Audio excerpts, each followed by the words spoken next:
Mi nombre es Paloma Fernández y estuve interna en el Preventorio de Guadarrama en el mes de agosto de 1971. ¿Cómo llego yo a esta situación? Es algo que realmente una se pregunta. ¿Cómo puede ser que pasen estas cosas? Yo jamás había conocido algo parecido. Yo vengo de una familia de clase media, mi padre era un médico y esto tiene que ver con el cómo yo consigo llegar hasta allí. Aquel verano mi padre había terminado la carrera hacía, me parece que un año, y él trabajaba durante todo ese mes, no íbamos a ir de vacaciones. Entonces los chicos nos buscamos un poco la vida cada quien como para poder ir a pasar esto fuera de Madrid. Entonces yo estuve primero en un albergue de la sección femenina en el pueblo de Cercedilla y fue una experiencia maravillosa a todos los niveles. Hice muchísimas amiguitas, yo entonces tenía 11 años. Disfrutábamos de mucha libertad, de muchas actividades, se nos trató excelentemente dentro de que había una disciplina muy fuerte. Por supuesto que allí se levantaban y se bajaban banderas, se cantaban todos los himnos de la época y para nosotras era hasta divertido, era un poco como jugar a los soldaditos y yo qué sé. Luego seguíamos el juego por los montes, también teníamos la libertad de ir tranquilamente al pueblo, allí bueno pues podíamos llamar a nuestros padres, podíamos hacer lo que quisiéramos más o menos dentro del orden de unos horarios muy estrictos y de una disciplina que también era bastante estricta. Pero la verdad es que poniendo buen rollo por todas las partes, aquello fue una experiencia tan positiva que yo me quise quedar, porque todavía me quedaba el mes de agosto a ver qué hacemos. Esto lamentablemente ya no era posible y entonces mi padre con toda su buena voluntad se puso a discurrir y dijo, bien, hay un sitio en cuya inauguración yo estuve, que es un sitio de niñas en Guadarrama, hace muchos años de eso, voy a ver si moviendo mis contactos consigo que tú puedas ir a pasar lo que queda de vacaciones. Entonces yo estaba entusiasmada, rápidamente organicé mi equipaje, a los muy pocos días mi padre vino, me dijo que tenía que pasar un reconocimiento médico consistente en un examen radiológico y nada, poca cosa más. Él ya había arreglado todo el resto de papeles y cuando llegó la fecha que con tanta ilusión estaba yo esperando, pues nada, fuimos a la calle Andrés Mellado, como todo el resto de la gente en aquella época. De allí salían los autobuses de la compañía Larrea rumbo a este lugar que yo ni siquiera sabía que era un preventorio, yo seguía pensando que era algo así como un albergue. Cuestión que cuando llego allí me meten en una sala, me despido de mis padres que ya se tenían que ir y yo me quedo esperando ya con el resto de las niñas a que saliera la expedición. Yo ya vi que aquel rollo no era el mismo rollo al que estaba acostumbrada, que había niñas llorando, estaban agrupadas más o menos por amiguitas que ya se conocían de otras estancias o por hermanas, nadie me hacía mucho caso. Fuimos al autobús, allí no cantaba nadie, solo había llantos y yo empecé a pensar que algo andaba tremendamente mal. De manera que desembarcamos en Guadarrama y lo primero que pasó fue, bueno, salimos de los autobuses, del autobús, me parece que solamente íbamos uno, pero bueno, esto es intrascendente y no lo sé bien. Inmediatamente fuimos conducidas a la zona de duchas, a unos lugares que había en la parte de abajo del edificio y zona de vacunación. A mí ya inmediatamente me invadió un mal rollo entre el olor a miedo, antisépticos, nos hicieron despojarnos de toda nuestra ropa. Yo nunca había estado desnuda así en masa con gente, ya tenía 11 años, entonces tenía un pudor exagerado como era lo más o menos común en mi época. Y la verdad que fue un trago amarguísimo, pero estaba rodeada de decenas y decenas de niñas en la misma circunstancia que intentaban taparse y ya empecé a ver allí los primeros manotazos, los primeros empujones por parte de las cuidadoras, no te tapes, tú eres tonta, tú porque lloras, haciendo burla a la gente que lloraba, ya había bastantes. Y yo le pregunté a una compañerita de fila, digo, ¿y por qué están llorando tanto ahora? Dice, porque nos van a pinchar. Y además nos van a pinchar varias veces. Entonces ya empecé a oír el ruido de las agujas que salían del autoclave, clac, clac, clac, cayendo en las bandejas metálicas. Aquello no me gustó nada. Cuando me tocó el turno le dije al médico que yo ya estaba vacunada de tuberculosis. fui completamente ignorada, me dijeron, bueno, sí, pero esto es otra cosa. Me pusieron allí una cosa que después dicen que era una prueba de la tuberculina. Yo creo que eso no era cierto, porque a mí no me hizo ninguna reacción. Y yo ya estaba inoculada. Entonces, bueno, el siguiente paso fueron las humillantes duchas, todas también seguíamos desnudas allí, en fila, nos agarraban entre dos con un estropajo de esparto de lo más desagradable, que en mi casa hacía años que yo no veía un estropajo de esparto, que siempre se habían utilizado para los platos, no para las gentes, claro. Allí nos mal lavaron, yo insistí en que yo, claro, yo ya me lavaba sola y todo eso, bueno, allí ya me agarraron del cogote, me metieron en la ducha, y me hicieron gestos las compañeras como de que mejor allí calladitas todas.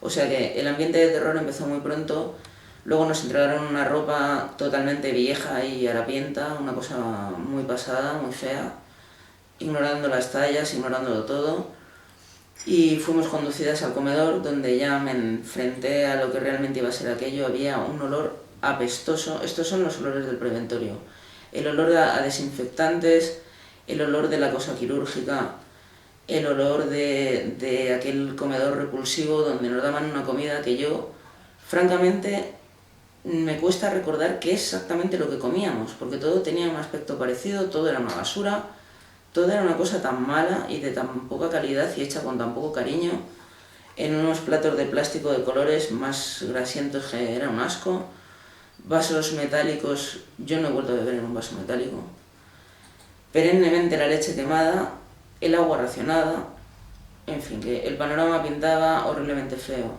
Nos encaminamos a las siestas, era obligatorio dormir una siesta larguísima, no se sabe por qué, en el que teníamos que permanecer tapadas, y ahí se produce la primera pista de que yo en realidad era una enchufada. Y es cierto, yo conseguí ir tan deprisa porque allí se movieron contactos altos que debían figurar en mi expediente, y yo ya vi como que las cuidadoras hablaban entre ellas de mí, y de alguna manera como que yo quedaba preservada de los tratos más brutales que ya empezaban a aparecer en toda su crudeza. Las bofetadas, los tirones de pelo, la manera de manejar a las niñas, y en cambio todo ese huracán de violencia como que me sobrevolaba, pero a mí no me alcanzaba directamente. Y eso que yo tampoco era, si había que formar fila, intentaba correrme un poquito para un lado, para ver si me tenían que llamar la atención, como medio tanteando entre la provocación y simplemente pues con eso a mí me daban un empujón y ya está. Pero había otras niñas de mi misma sala, que creemos ahora que es la sala rosa, donde se ponían las enchufadas, lo cual no significa que todas las de la sala rosa lo estuvieran, y yo vi que había niñas con las que realmente las cuidadoras se ensañaban de un modo brutal y les daban unas tortas con unas fuerzas que era algo... No era la bofetada habitual, que podías ver un tortazo o una colleja por la calle, aquello era otro nivel. Experimenté también lo que era el tiempo reglamentario de permanecer en los baños para hacer tus necesidades. Tan desagradable me fue aquello y tan imposible me resultaba ir cuando a ellos les parecía que era el toque reglamentario, que yo no podía. Estuve como casi una semana aguantándome. Al final di con unas letrinas al aire libre que había en uno de los jardines por los que nos tenían siempre puestas, y bueno, pasé unos tragos intestinales realmente amargos, pero yo al principio estaba muy decidida a que yo no iría al baño en todo el tiempo que estuviera allí, porque mis padres iban a venir enseguida a buscarme. Por supuesto que lo primero que se me ocurrió fue llamarles por teléfono, levanté una oleada de carcajadas, me explicaron que no se podía llamar y que las cartas que nosotras podíamos mandar eran leídas primero y censuradas. Y a quien no censuradas sino destruidas, y no ponían lo que se suponía que debían de poner. Cualquier comentario negativo acarreaba la destrucción de la carta y una ristra de bofetadas. O sea que este era el plan. Entonces yo pensé, bueno, en algún momento podré salir de aquí a llamar o algo. De allí no se salía jamás. Y además me dijeron que mi caso era muy raro porque yo pensaba que iba a estar 20 días, una cosa así. Y me dijeron que no, que allí todo el mundo iba para 3 meses. Entonces, bueno, yo ya estaba, que una cosa se me venía, otra se me iba. Y viví aquello realmente en una eterna sensación de mezcla de tristeza, de aburrimiento y de miedo, que fue algo que yo creo que lamentablemente hasta que ha llegado este momento, que puedo empezar a incorporarlo en mi vida, ha sido algo que me ha marcado mucho más profundamente de lo que yo hubiera pensado. Tampoco me quiero extender mucho más sobre los malos tratos constantes que se presencié, porque es que ese era el ambiente. O sea, que estar detallando cómo fue cada comida en la que alguien no se podía beber la leche y como que aguantaba la arcada pero no podía y se le salía la leche por la nariz y venía allí una tipa y le daba de bofetadas. Bueno, aquello era realmente algo espantoso. Había otros personajes, aparte de las cuidadoras, que eran niñas que llevaban allí mucho tiempo o que de hecho vivían allí, yo no lo sé muy bien, que eran como una especie de jefes de sala, que eran como los presos de confianza. Cabos de varas. Entonces estas niñas más mayores eran las que se encargaban de que conserváramos el puesto en la fila, de que guardáramos silencio, porque siempre había que estar para todo en silencio, no se podía hablar, no se podía reír, no se podía llorar. A pesar de ello, bueno, aquello sí que era verdaderamente un valle de lágrimas, hay que ver lo que lloraba la gente. Y este tipo de niñas venían secundadas por otras a veces más pequeñas que también les ayudaban en su tarea, que consistía fundamentalmente en chivarse de todo para que luego te castigaran. Y los castigos eran fundamentalmente físicos, humillaciones, vejaciones, todo este tipo de cuestiones.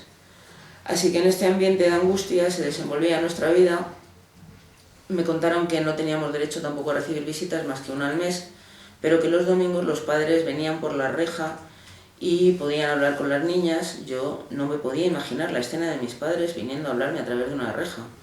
Y en todo caso mis padres no podían venir en domingo porque mi padre libraba entre semana. Además ellos tenían la política, acertada en otros casos, de dejarnos un poquito de tiempo solos sin ir a visitarnos enseguida para que no estuviéramos ahí medio mimosos y tal. Entonces yo sabía que me tocaba pasar allí un fin de semana, que al final fueron 2 fines de semana por medio hasta que ellos pudieran venir.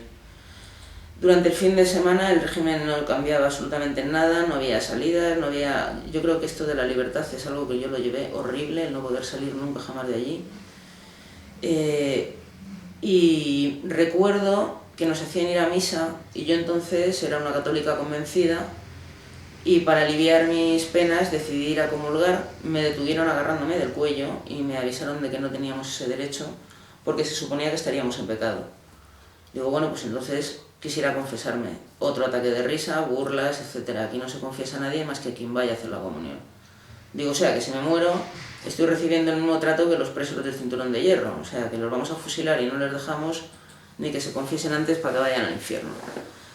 En fin, era una cosa tremenda. Y estaba hablando de las siestas en las que dormíamos en nuestras jamitas, no dormía nadie, allí se lloriqueaba y poco más. Teníamos que permanecer tapadas, entonces yo llevé un libro, El Lazarillo de Tormes, que milagrosamente me permitieron conservar. Una de las cuidadoras abrió y me pilló, leyendo.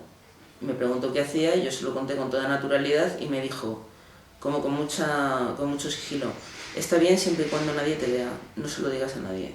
Entonces ya me fueron cayendo las fichas de que yo efectivamente estaba allí de otra manera. Por allí se paseaba el siniestro personaje de la señorita Isabel. Quiero decir al respecto que en la época que yo fui ya era, yo creo, la única persona de Falange que realmente quedaba allí. El resto de conexiones era o gente del servicio social o gente simplemente que eran personas contratadas, me imagino que de la zona, que normal cuidaban allí, como ya he dicho. Y yo siempre pensé que existía una consigna para todos esos maltratos porque no era ni medio normal la cantidad de avasallamiento y de vejación que sufrimos constantemente.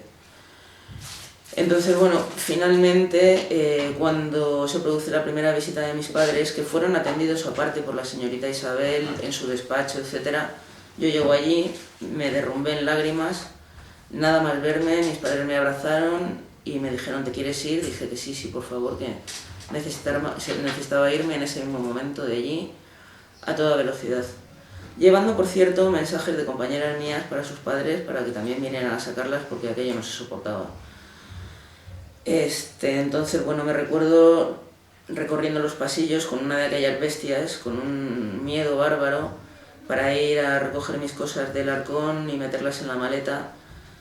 Creo que mis padres ya desde que entraron ya habían visto que aquello no andaba fino, que aquello era muy raro y que no se parecía en nada a lo que ellos estaban acostumbrados y estaban muy sobre aviso, o sea que me fue muy sencillo Recuerdo que me tuve que despedir de la señorita Isabel con 2 besos, lo cual fue realmente un trago. Pero el caso era salir, y de allí salí, y debo decir que de allí salió una persona que no era la persona que había entrado. Para mí quedó marcada para siempre la desconfianza en los adultos, la desconfianza y el profundo temor de que cualquiera te la puede jugar en cualquier momento, que por una posición de privilegio ganada son capaces de una cantidad de barbaridades, y no veía bien cuál era el modo tampoco de sanar mis heridas. No conté mucho de esta experiencia porque no éramos gente muy dada a comentar detalles. Sí escribí en contra del criterio de mi madre a los padres de mis compañeras para que intentaran sacarlas de allí. Mi madre me lo desaconsejó, vamos, de hecho me lo prohibió, y tal vez porque ella tenía más experiencia de la vida, ella debía de saber que allí había gente que estaba porque no tenía más remedio que estar allí. Porque este fue realmente mi primer contacto con la enfermedad infantil, con la pobreza, con gente que realmente no tenía ningún tipo de medios, y efectivamente una compañera que consiguió que la sacaran me comentó que niñas que me habían dado sus direcciones para pedir que se las sacara, sus padres las habían convencido durante la visita porque de verdad no se las podían llevar y necesitaban que se quedaran allí esos meses y tal vez alguno más. Entonces, bueno, esto quedó como una experiencia enterrada. Muy curiosamente siempre he sido consciente de ella, pero no la he comentado jamás. Porque me daba miedo que me consideraran una blandurria, no sabía muy bien si es que eso era normal, si es que eso era así, si lo que había vivido era algo realmente denunciable o... Esa inseguridad me acompañó mucho tiempo y bueno, viví mi adolescencia y mi juventud de otra manera, pero siempre ese recuerdo del preventorio estaba ahí.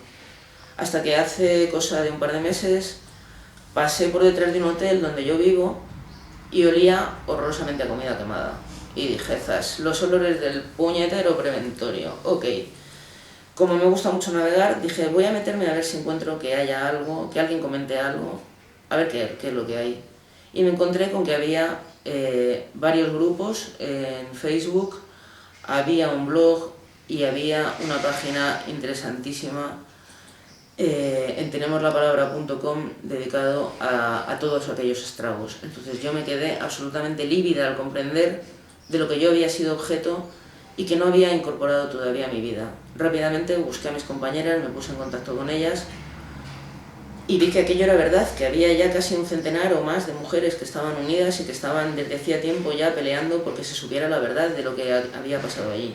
Y dije, caramba, esto es mucho más gordo de lo que yo pensaba. Y me integré en el grupo rápidamente. Con gran sorpresa descubrí algo curiosísimo, y es que había lo que ahora se conocería como negacionistas. Niñas como nosotras, al parecer, porque el anonimato de las redes sociales te permite también fingir tus identidades, niñas que decían que no lo habían pasado tan mal. Y niñas que decían directamente que todo eso que estábamos contando eran mentiras y que allí no pasaban esas cosas. Yo me quedé de cuadros. Afortunadamente, en todos los comentarios que yo había leído, en toda la gente que me parecía a mí de perfiles más confiables, con una trayectoria más sólida del grupo, fui viendo que la postura mayoritaria era efectivamente la denuncia de lo que habían sido malos tratos, vejaciones e incluso diré torturas. Porque lo que se hizo con nosotros fue realmente un régimen del terror, que no es necesario en absoluto para imponer ninguna disciplina. Entonces permanecí junto a ese núcleo observando e intentando comprender por qué hay gente que es negacionista. Y yo me encontré como en la hidrogeología, hay negacionistas superficiales y negacionistas profundas. Entonces, ¿quiénes son las superficiales? Las negacionistas superficiales son algunas que dicen, bueno, recordemos lo bueno, olvidemos lo malo, etc. A mí me parece que esa postura no es consistente con lo que aquí se organizó. No es consistente con la existencia durante un tiempo determinado de la historia de España de una serie de centros que seguían una política común de avasallamiento absoluto hacia jóvenes y niños y que se gobernaban bajo una impunidad absoluta y además respondiendo como a unas mismas directrices. Yo inmediatamente me metí a buscar el equivalente en chicos, lo encontré en el preventorio de la Sabinosa y me pasmó ver la similitud de los comentarios entre unos y otros. Desde luego, la gente que nos dice que nos quejamos de vicio y que ojalá hiciéramos la mili, les diré que, bueno, primero, la mili no se hace siendo una niña de 4, 5, 6 años, 12 años. Pero además es que lo de la Sabinosa ya era algo que todo el mundo ha dicho que después la mili fueron vacaciones. Era algo de terror, pero con una serie de pautas muy determinadas y muy iguales. Entonces, bueno, rápidamente lo que más se me ocurrió que necesitábamos era salir a la luz. Virtualmente esto fue lo que sucedió. Muy pronto empezamos a salir a la luz y ahí nos encontramos, más allá de la figura de la negacionista superficial, a la negacionista profunda.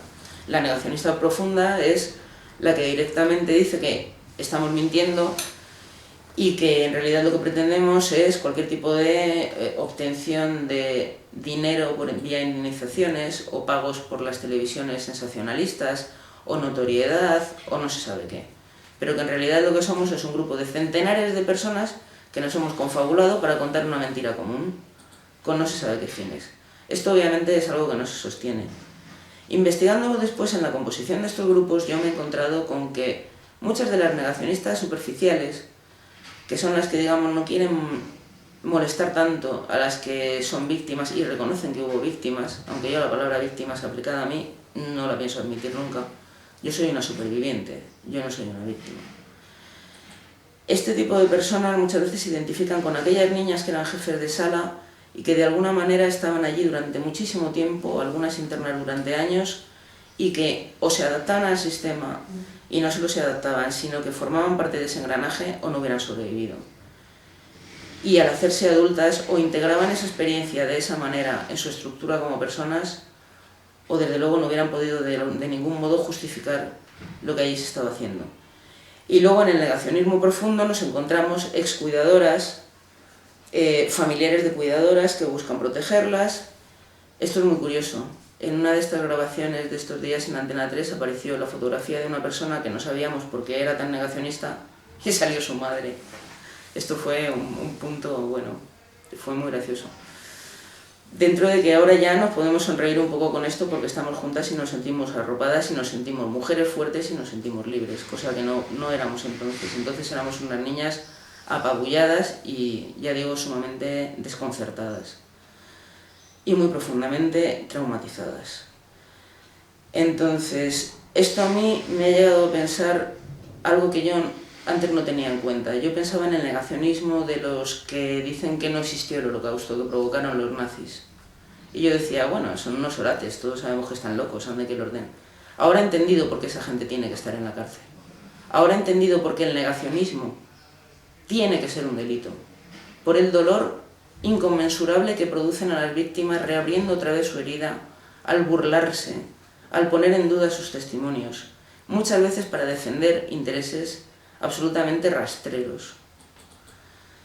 Yo me quiero dirigir, de alguna manera, llamar a la reflexión a algunas personas como para que tal vez algo de luz se pueda llevar a todo esto. Animarles a que de verdad una vida se puede reestructurar en base a lo que es decente, en base a lo que son los principios, en base a lo que son los derechos. No es necesario vivir toda la vida metidos en una mentira que ya no se sostiene por ninguna parte y no hace más que rotos y aguas por todos lados. Esto por una parte.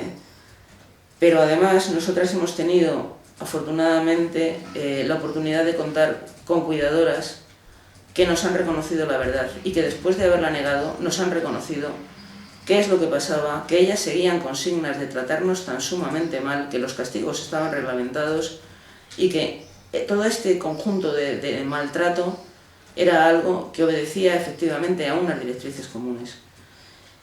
Y esas personas están totalmente integradas entre nosotras sin que tengamos absolutamente ningún problema. Es más, les estamos de todo corazón infinitamente agradecidas, como estamos agradecidas a todas las personas que han peleado tanto como para que esto saliera a la luz, porque creo que aún no somos conscientes del bien que eso nos ha hecho.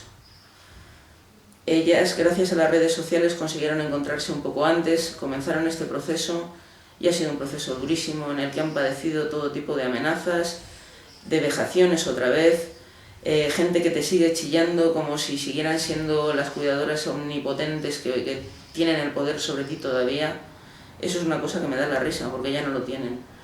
Pero no tiene ningún sentido enzarzarse en una pelea de gritos. Ahora bien, yo esas mujeres que pensaban que se iban a ir de este mundo sin volver a revisar ese episodio de sus vidas y de las nuestras, porque son nuestras, yo sí les diría, señoras, ustedes, ¿pero cómo se les ocurrió? ¿Quién les manda? ¿Cómo se les ocurre que pueden estar maltratando impunemente a cientos y cientos y cientos de niñas y que no va a pasar nada? Y que ahora ustedes tienen derecho a una vejez relajada. Señoras, ustedes a mí no me importan absolutamente nada. Ojalá tengan una vejez maravillosa. Ojalá yo no tenga que volver a verlas nunca. Ustedes me importan un pito. Pero lo que no voy a consentir de ninguna manera es que se me niegue la posibilidad de recomponer mi propia personalidad, que fue dañada por ustedes y por el seguidismo que ustedes hicieron de las consignas que se les dieron. Esto por una parte. Y otra cosa que me ha dolido y me duele profundamente, porque yo soy una persona que ha trabajado mucho y muy seriamente por esta comunidad, es la postura que se adopta desde las instancias oficiales del Ayuntamiento de Guadarrama para quienes de pronto somos la basura que ha salido de debajo de la alfombra y que mejor hubiera estado allí. Esto es algo que sencillamente no se tiene por su pie. En primer lugar, porque no se puede parar. En segundo lugar, porque es que no es Guadarrama, es la Sabinosa, es Aguas de Busot, es un montón de centros, es la maternidad de Peñagrande, las otras maternidades, los centros donde ha habido mujeres recluidas durante aquella época absolutamente nefasta con los derechos de la mujer.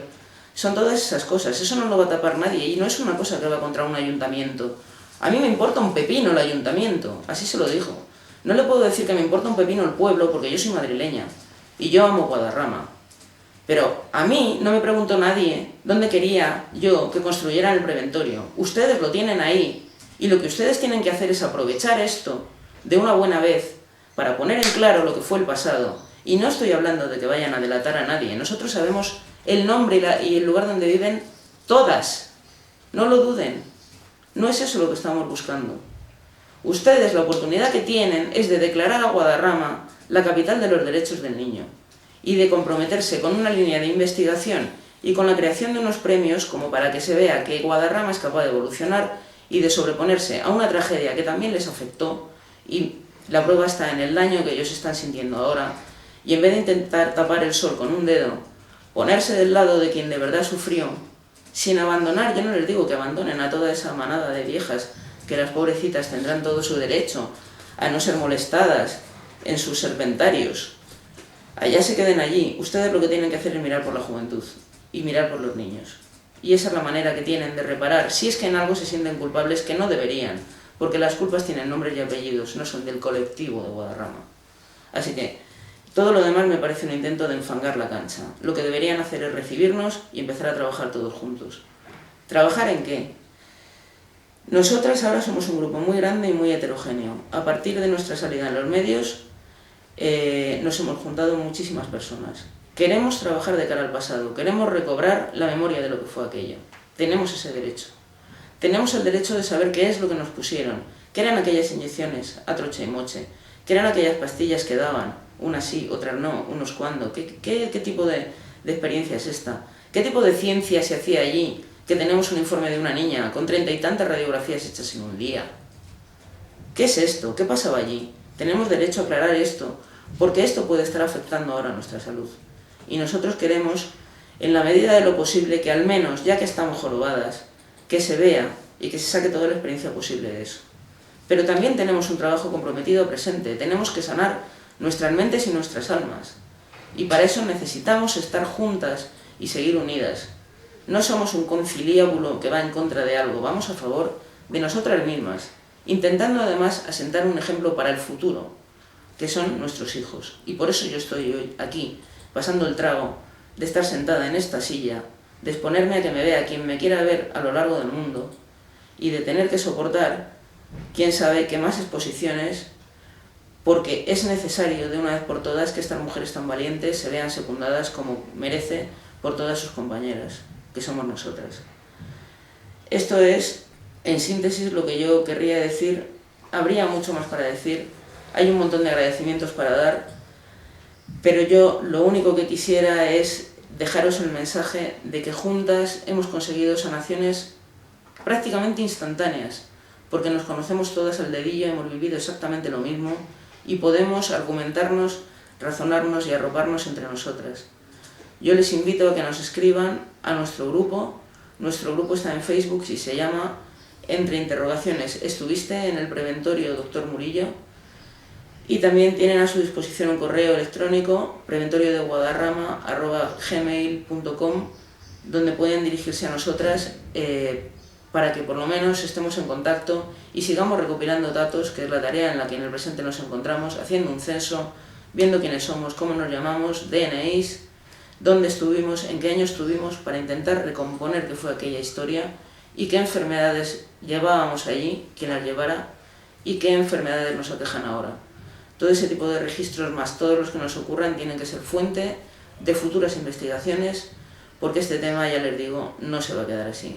Este es un tema que tiene una enorme trascendencia en la historia de nuestro país, y es nuestra obligación dar la cara para quienes lo vivimos, y la de quienes nos ven del otro lado, darnos un apoyito y simplemente evitar, defender, impedir que se siga produciendo ese maltrato continuado, negacionista, de que qué quejicas son estas tías. Quien nos vea, por favor, que tome conciencia y que diga, estas niñas pasaron lo que pasaron y ahora el resto de la sociedad tiene que responderles. Y no les estoy diciendo a nivel indemnizatorio y no les estoy diciendo a nivel de reconocimiento como que merecemos ningún tipo de honor. Lo que sí que merecemos es atención y ser recordadas. Eso es fundamentalmente lo que nosotros les vamos a pedir y les vamos a agradecer, que nos acompañen en este camino que todavía se anuncia largo, pero que les puedo asegurar no va a ser interrumpido. Somos muchas y están nuestros hijos detrás.